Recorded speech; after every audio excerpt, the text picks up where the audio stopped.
Hai semuanya, Assalamualaikum warahmatullahi wabarakatuh. Nah teman-teman, di video kali ini saya mau bongkar, ini tuh adik saya bawa ikan dari laut ya, jadi mau saya unboxing dulu ikan apa aja yang dia bawa. Dan ini tuh lumayan banyak ya teman-teman, dan yang paling banyak itu di sini tuh ikan kambing-kambing ataupun ikan ayam-ayam. Ini tuh ada sekitar 5 ekor ya. Nah teman-teman, ini sebelum saya beresin mau saya pilah-pilih dulu, katanya ini mau dikasih sama temannya sebagian gitu ya. Jadi tapi terserah sih saya mau pilih yang mana. Nah ini tuh mau saya buka dulu ya teman-teman, yang di plastik merah. Ini ikan apa aja? Sepertinya ini ikan kecil-kecil gitu ya, yang untuk dimasak atau disambal-sambal gitu. Jadi mau saya lihat dulu agar nanti bisa ditempatkan di wadah. Nah, ini tuh udah saya buka ya teman-teman, dan ternyata di sini ada salah satu ikan kerapu. Nah, ikan kerapu ini termasuk ikan mahal dan ikan mewah gitu ya. Saya bilang ikan mahal ataupun ikan mewah karena menurut saya di pasar itu dia termasuk golongan mahal gitu ya teman-teman, yang jarang banget saya beli gitu.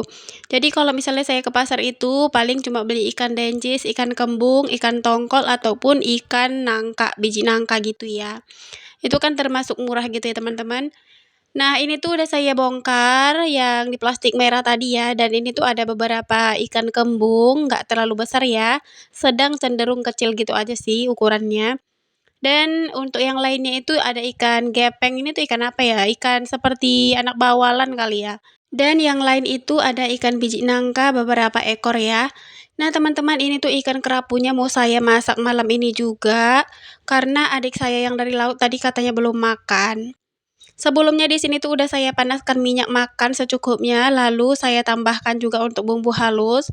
Untuk bumbu halusnya sama seperti bumbu gulai pada umumnya ya, yaitu bawang merah, bawang putih, jahe, kunyit, kemiri, ketumbar, kemudian boleh ditambahkan cabai kering atau cabai keriting ya teman-teman. Tapi ini tadi saya tambahkan cabai kering yang sudah direndam dengan air panas. Dan untuk rempah-rempahnya di sini saya tambahkan lengkuas yang udah digeprek, serai yang sudah digeprek, daun salam, dan saya tambahkan robekan daun jeruk. Dioseng-oseng seperti biasa sampai benar-benar tanak. Nah, ini tuh setelah tanak saya tambahkan sedikit air ya. Karena nanti gulainya ini mau saya tambahkan potongan terong juga. Agar ada teman ikannya gitu ya teman-teman. Nah, ini tuh terongnya udah saya cuci, udah saya potong-potong, lalu saya oseng-oseng sampai benar-benar tercampur rata dengan bumbunya. Jika nanti sudah tercampur rata, mau saya tutup ya, agar si terongnya itu tidak berubah warna, jadi tetap hijau gitu. Nah, setelah ditutup beberapa saat, ini tuh mau saya buka dulu ya teman-teman, karena menurut saya si terongnya ini tuh udah hampir setengah mateng. Lalu saya tambahkan juga ikannya yang sudah saya potong-potong, sudah dicuci bersih, lalu dikucuri dengan jeruk nipis ya, agar tidak amis. Nah, ini tuh ikannya saya oseng-oseng hingga tercampur rata dengan bumbunya juga. Ini tuh lumayan besar ya teman-teman untuk ikannya. Satu ekor ini bisa saya potong 5 dan cukuplah untuk buat makan malam ini ya. Ini sudah cukup tercampur rata ya bumbu sama ikannya. Kemudian di sini tuh saya tambahkan santan dari kelapa asli. Ini dari setengah butir kelapa ya teman-teman, tapi saya pakai secukupnya aja. Kuahnya nanti nggak terlalu banyak dan tidak terlalu sedikit juga. Sebenarnya tadi sebelum memasak saya itu searching di Google dulu ya teman-teman. Ini tuh ikan kerapu enaknya diolah jadi apa? Dan ternyata pilihannya lumayan banyak ya, bisa di sop, bisa digulai asam, bisa digulai pedas gitu. Dan akhirnya saya di sini tuh memutuskan untuk saya gulai pedas aja karena kebetulan bahan-bahannya semua juga masih tersedia di kulkas.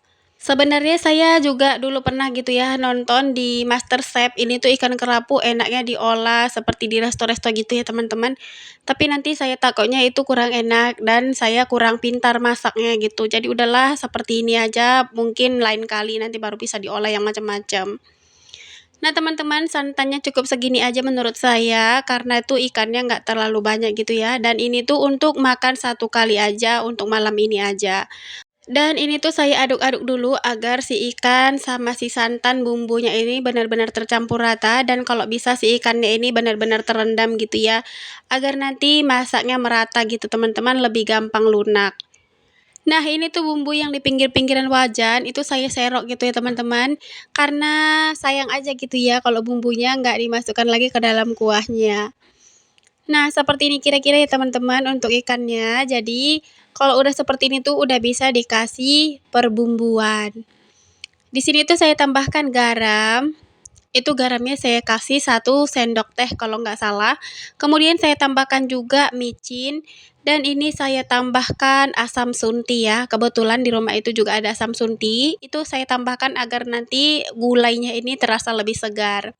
Nah, teman-teman, ini tuh setelah mendidih tinggal dicek rasa dan bisa dimatikan atau diwadahin.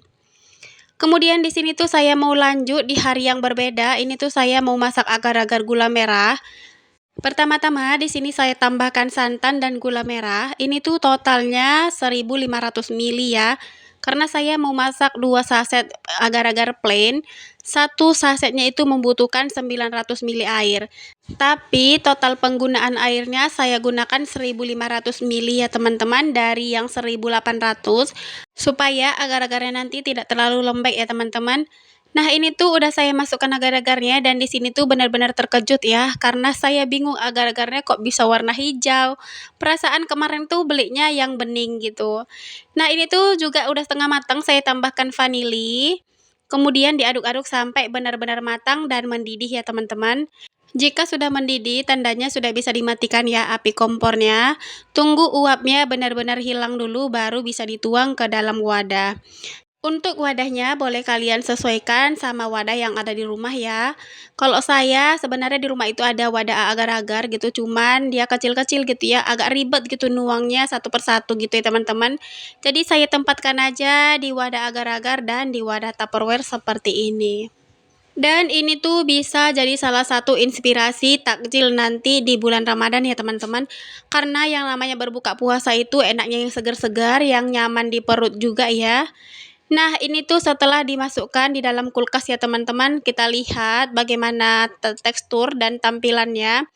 Dan seperti berlapis gitu ya teman-teman, santannya ada di bawah, gula merahnya ada di atas. Seperti ini kira-kira ya. Nah, cantik bukan? Nah, semoga video kali ini tuh bermanfaat ya teman-teman. Semoga kalian suka, menginspirasi.